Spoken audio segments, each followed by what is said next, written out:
If you're a fan of crazy interiors as well as Oldsmobiles, then 1978 represents something of kind of a good but also a sad year in automotive history.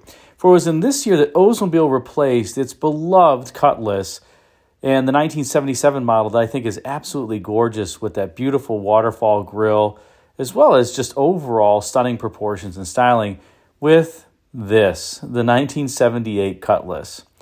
Now, by the end of its lifetime, this particular Cutlass actually grew to be quite handsome and one of the most successful cars that General Motors had sold in the 1980s. But this 1978 version, at least to my eyes, looks a little bit awkward. And same can be said of the 1978 Monte Carlo and perhaps even the 1978 Grand Prix. These vehicles versus the ones that they replaced, I don't think are as elegant or as neatly styled, but nonetheless, this is what you could get in 1978 if you walk down to your Oldsmobile showroom. And perhaps one of the reasons why it's just not my favorite is that it looks like GM kind of cheaped out on these vehicles versus the 1977 versions. They just don't look as rich as the previous versions. Now, this is admittedly not a Cutlass Supreme that you're seeing here, but look at how thin that lower rocker molding is. And there is no lower rocker molding in front of the front wheel or behind the rear wheel. It's just that small piece of trim down there. And the car just looks overall pretty plain and unexciting. The waterfall grille up front also doesn't have the same flair that the 1977 model had. And of course, GM went to single headlamps on either side here versus the quad headlamps of the 1977 model. This would also be the generation where in the four-doors, GM would eliminate windows that would roll down in the rear. So if you got a four-door version of these A-bodies, the rear windows didn't move. They were fixed in position. You couldn't crank them down. You couldn't roll them down. The only thing that you could do was to open that rear quarter glass behind the rear door. That was just something that could swing out a little bit. And that was the only ventilation that you got if you were a rear seat passenger, hence why the rear windows are not down in this photo. And this was, of course, the year that the buttless Cutlass was introduced. It's just an absolutely horrid-looking car. I think the sketches that I've seen of this vehicle and what the designers intended was actually, candidly, a great-looking vehicle, but the proportions that the car ended up having, really due to the architecture of this A-body platform, just did not lend itself well to the design that GM Design had selected. This is one of those cases where designers probably got captivated by a sketch that was cheated in terms of overall proportions. The sketch had, let's say, wider proportions, lower proportions, and then when they had to fit it onto the actual platform, this is the result. And the wheelbase in this car just looks way too short for the overhangs. Overall, just horrid, the buttless Cutlass. And that's why it only lasted a few years before GM redid the four doors to have more of a 1976 to 79 Cadillac Seville roof style.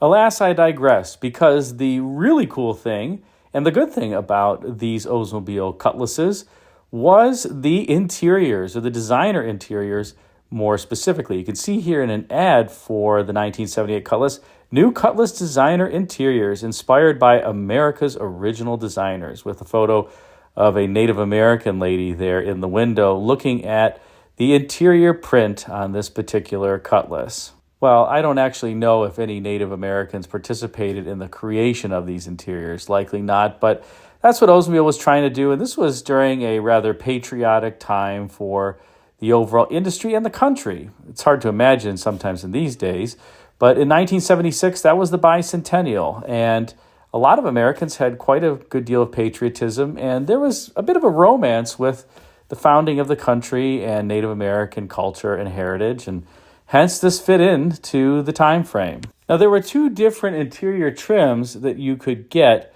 for 1978. On the upper portion there, you see the Tahoe cloth, and on the bottom, you see the Mojave cloth. So the Mojave cloth, the one on the bottom, is the one that we're going to focus on in this particular video. The Tahoe cloth was the one that you saw in the previous ad. The Mojave cloth was only available in Cutlass Supreme coupes. You could not get it in sedans or any other Cutlass trim. You had to get a Cutlass Supreme coupe in order to be able to get the Mojave cloth. And at least by my eyesight, it appears to be the coolest of the two designer trims that you could select for your 1978 Cutlass. And notice there the description under the Mojave cloth. a patterned nylon velour in camel tan. Available with standard divided bench seat and Cutlass Supreme Brome Coupe M47 only.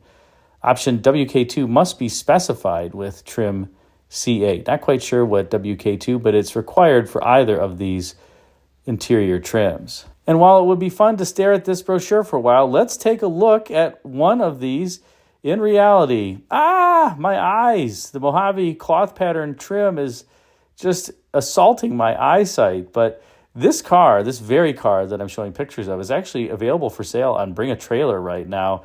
I think it's only going for $2,000. So if you want and are desperately in need of a Cutlass Supreme with the Mojave cloth interior, this is your chance to pick one up. Take a look at that interior trim. The Mojave cloth not only adorns the seats, but also the door panels in pure 70s psychedelic, Native American coolness, I guess.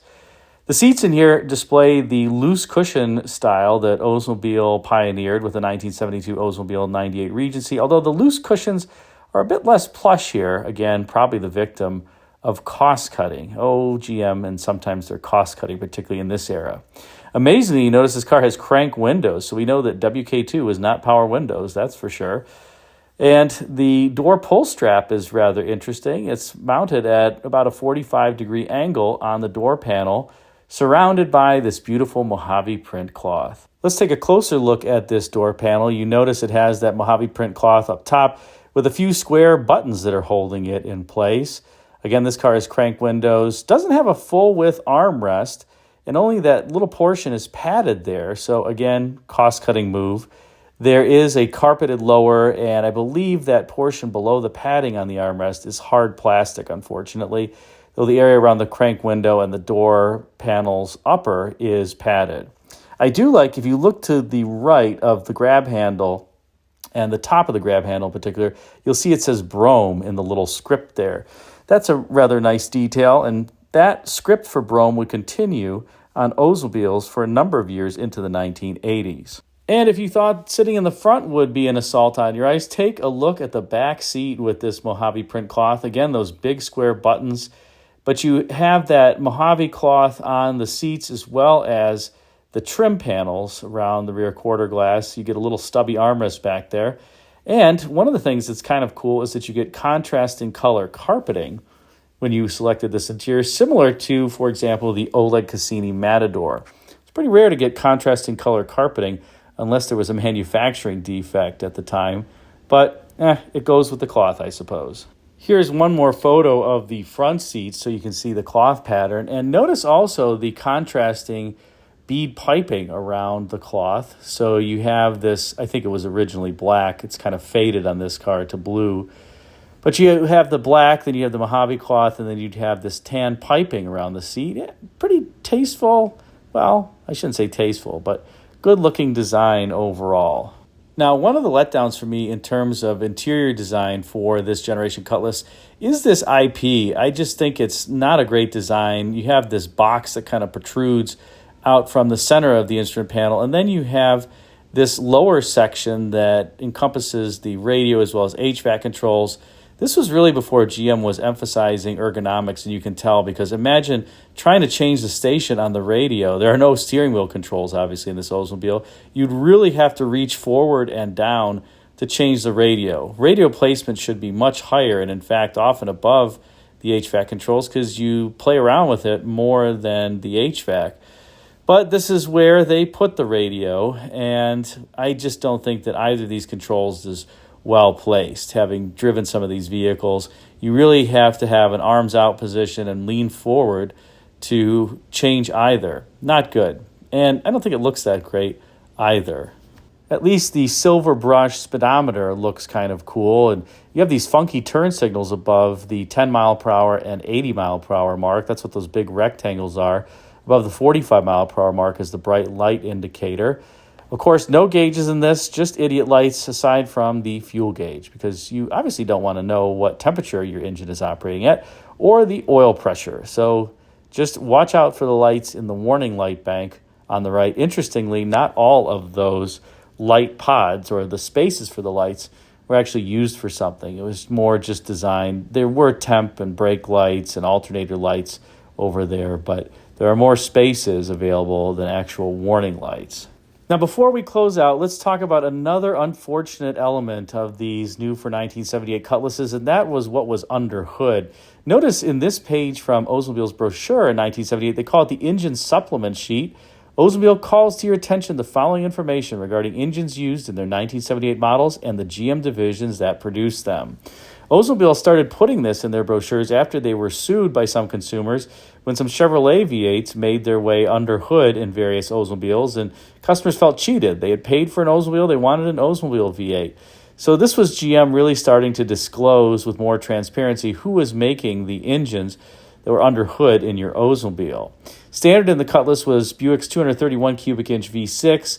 In this particular Cutlass that you've been seeing was Oldsmobile's super small 260 cubic inch V8. That was an Oldsmobile small block design. It made 110 horsepower. And notice the rear axle ratio listings, you could get something that was super tall or a low numerical ratio like 2.2 to 1 coupled with 110 horsepower, 260 cubic inch V8. Geez, that would have been a very, very slow vehicle. But it was the late 70s, and fuel economy was becoming increasingly important to consumers, and that's what you could get.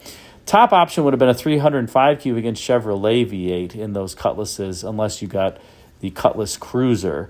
And again, interesting that the top V8 was a Chevrolet 305, but GM was trying to consolidate engines during this period, and one of the victims of that was that there really wasn't a small block that was that particular size for Oldsmobile at this point, though the 307 would soon come along. And here, in fact, is a picture of the 260 cubic inch V8 under hood in this very vehicle. Again, this was an Oldsmobile small block design, and that's all Oldsmobile had at this point. Oldsmobile was still producing their largest V8, the 403 cubic inch V8, but that was a small block design with Siamese cylinder bores and reduced deck height versus the old 455. The 455 was gone after the 1976 model year. You can tell this is an Olds V8 because of the oil fill tube in the front of the engine on the passenger side, the rear-mounted distributor, and the exhaust manifolds that are shorter than the other GM divisions at the time because Oldsmobile had reversed the intake and exhaust valves on the front and rear cylinders on either side to keep the exhaust manifolds shorter and save some money. Last but not least, you have a rather unfortunate bit of hardware on the underside here. And no, I'm not talking about the catalytic converter that you see on the left side of the screen, although that was quite restrictive. This is the pellet type converter, and there's a plug in the front that you can open and blow all the little pebbles out and refill it as well. In any case, what I'm talking about is the transmission. Notice the transmission pan is stamped with metric, and that means that this is a turbohydromatic 200 transmission. Blech. Awful, awful transmission derived from the Chevrolet Chevette, and they unfortunately were not very reliable, not very smooth shifting, pretty weak transmissions overall, particularly if you were trying to tow anything. You maybe had one or two times where you towed a light load and the transmission would blow. So if you get one of these vehicles, make sure the transmission is shifting well, and you might just want to budget for a transmission in any case. Well, there you have it, the 1978 Oldsmobile Cutlass with this awesome Mojave interior. That, at least, is pretty sweet. Let me know what you think in the comments section. Please press the like button and feel free to hit the super thanks button if you really enjoyed this video as well. Thanks again for watching, and until next time, take care.